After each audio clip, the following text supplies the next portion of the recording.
लोकसभा चुनाव के पहले चरण में बिहार की 4 लोकसभा सीटों के लिए 19 अप्रैल को मतदान होना है। नामांकन की प्रक्रिया भी शुरू है, लेकिन विपक्ष के इंडिया गठबंधन में सीट समझौते का मामला नहीं सुलझ पाया है। बिहार में लोकसभा की 40 सीटें हैं।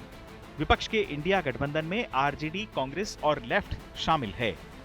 आरजेडी कांग्रेस को ज्यादा सीटें देने के लिए तैयार नहीं है, लिहाजा बात अटकी हुई है।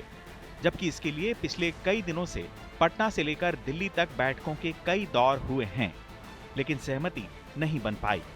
हालांकि आरजेडी कांग्रेस के साथ गठबंधन टूटने जैसी किसी संभावना को खारिज कर रही है।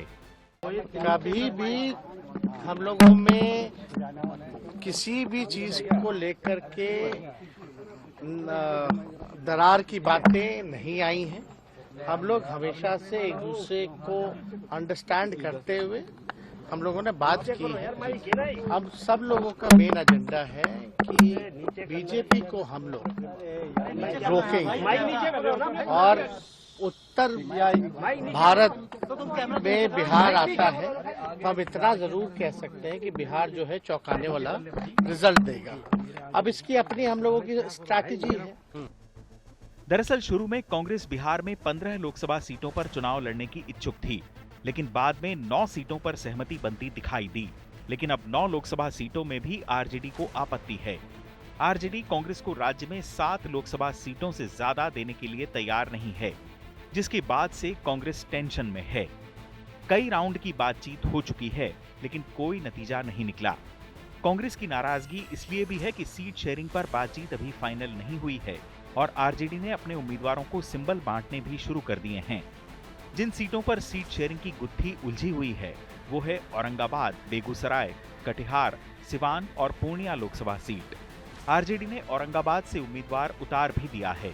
पार्टी ने अभय कुशवाहा को यहां से टिकट दिया है, जिसे लेकर कांग्रेस नाराज है। इस पार्टी के जीतने की संभावना हो वहां उसको उम्मीदवार बनाया जाए। जहां तक के कटिहार का सवाल है, कटिहार परंपरागत वो कांग्रेस की सीट रही है। 5 बार मैं स्वयं वहां से जीता हूं और वहां हमारे 2 विधायक भी हैं कांग्रेस के।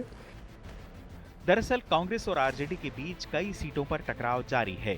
कांग्रेस पूर्णिया, कटिहार और किशनगंज जैसी मुस्लिम बाहुल्य सीटें चाहती है, लेकिन आरजेडी ये सीटें कांग्रेस को देने की इच्छुक नहीं है। कांग्रेस मानती है कि उसको कमजोर सीटें ऑफर की जा रही हैं।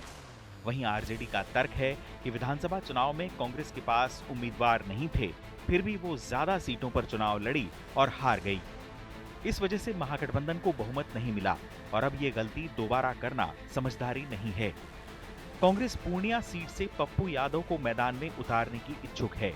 इसी तरह कांग्रेस तारिक अनवर के लिए कटिहार लोकसभा सीट चाहती है, लेकिन इन सीटों पर रजामंदी नहीं है।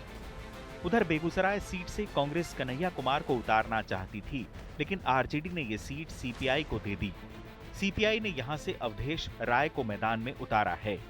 सीपीआई जहानाबाद, मधुबनी और बांका सीट पर भी दावेदारी पेश कर रही है। चुनाव आज तक।